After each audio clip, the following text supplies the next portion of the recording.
안녕하십니까, 우짜입니다. 이번 이야기는 시진핑의 중국 군부 숙청입니다.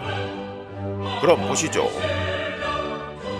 시진핑은 중국 공산당 중앙군사위원회 부주석이며 자신의 최측근이자 군사적 동맹으로 여겨져 온 장유사에 대한 이례적이고 중대한 조사에 착수하면서 또 다른 군부 숙청을 단행했습니다. 이번 숙청에는 인민해방군 합동참모 부장 류전리도 포함되었는데요. 2026년 1월 24일 중국 국방부 발표 내용에 심각한 기율 위반 및 불법 행위를 저지른 혐의로 구금 조사를 시작한다라는 관례적인 표현이 사용되었기 때문에 중국 공산당 내부에서 이미 결정이 내려졌음을 시사했습니다. 이번 사건의 중요성은 아무리 강조해도 지나치지 않는데요. 장유샤는 수십 년 만에 해임된 두 번째 중앙군사위원회 부주석으로 그의 직책은 조달감독, 작전준비태세, 전략현대화 등 여러 분야를 아우르는 핵심 자리였습니다. 장유샤의 해임은 인민해방군 최고작전사령관 류전리와 함께 이루어지면서 시진핑이 반부패 캠페인을 시작한 후 중국 인민해방군에서 가장 심각한 지도부 분열이 발생했음을 알려줬습니다. 확인된 사실.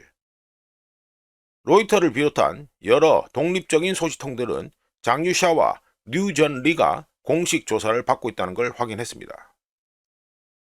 중국 인민해방군을 아는 전문가들은 이번 사건을 단순한 부패가 아닌 정치적 규율과 충성의 실패로 규정하고 있으며 익명의 중국 인민해방군 고위 관계자들은 시진핑의 군 통제권을 보장하는 중앙군사위원회 주석 책임자가 이번 사건으로 훼손되었다라고 구체적으로 비난하고 있습니다.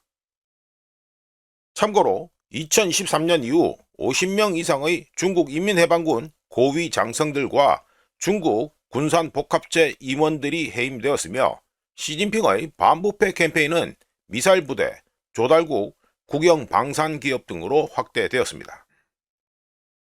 핵무기 기밀 유출 의혹. 월스트리트 저널은 장유샤가 민감한 중국의 핵무기 정보를 미국에 유출했다고 주장하고 있으며 대부분의 언론들이 그렇게 받아서 썼습니다.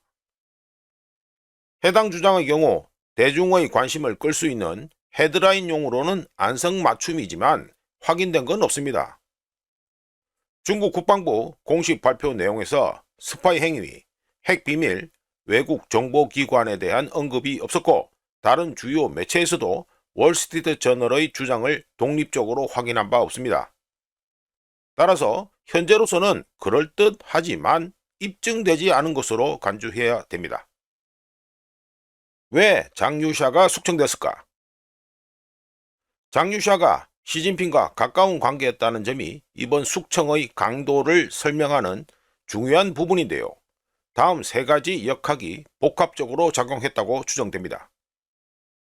첫 번째, 중국 공산당은 인민해방군 최고위층에게 절대적인 충성심을 강요하며 어떠한 인간적 관계도 정치적 규율을 능가할 수 없다는 걸 보여줍니다.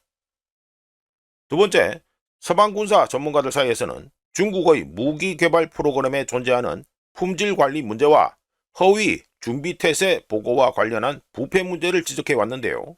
이런 문제들을 은폐하는 것은 배신 행위로 간주될 것이라는 점을 보여줍니다. 세 번째, 중국 인민해방군 현대화에 있어서 중요한 단계가 다가옴에 따라 시진핑은 단기적인 혼란을 감수하더라도 군 내부의 자율적 권력 중심을 제거하려는 의지를 보였다고 할 수 있습니다. 전략적 함의. 단기적으로는 이번 숙청이 지휘체계의 혼란과 충성도 검증이 하위 부대로 파급되면서 대만 침공을 포함해 중국이 고위험 군사 행동을 감행할 의지를 약화시킬 가능성이 높습니다. 하지만 장기적으로는 극단적인 중앙 집권화로 인해 다른 위험을 초래할 가능성이 높습니다. 특히 상부를 향한 솔직한 보고가 억제되고 중앙인민해방군의 주도권 행사가 억압되면서 전략적 오판이 발생할 가능성이 높아지게 되었습니다. 마무리해보면 이번 숙청 이벤트는 간첩 행위라기보다는 통제에 대한 이야기라고 판단됩니다. 여러 정황으로 봤을 때 부패, 조달 실패, 내부 불신으로 얼룩진 인민해방군에 대한 중국 공산당의 지배력을 재확립하기 위한 정치적 보안 숙청으로 추정되며, 핵무기 기밀 유출 의혹이 사실로 밝혀지든 아니든 장유샤 해임은 수십 년 내 중국 인민해방군 지도부에서 발생한 가장 중대한 변화 중 하나입니다. 앞으로 중국 공산당에서의 제명, 중국 국방부 공식 발표 내용에서 첩보나 배신과 관련된 공식 용어의 사용 여부, 작전 지휘관을 정치 감찰관 또는 정치 지도원으로 교체하려는 움직임, 대만 주변에서의 중국 인민해방군 움직임의 변화를 주목할 필요가 있어 보입니다. 이상 시진핑의 중국 군부 숙청 이야기였습니다. 구독, 좋아요, 그리고 회원가입 감사합니다. 다른 이야기로 또 찾아뵙겠습니다.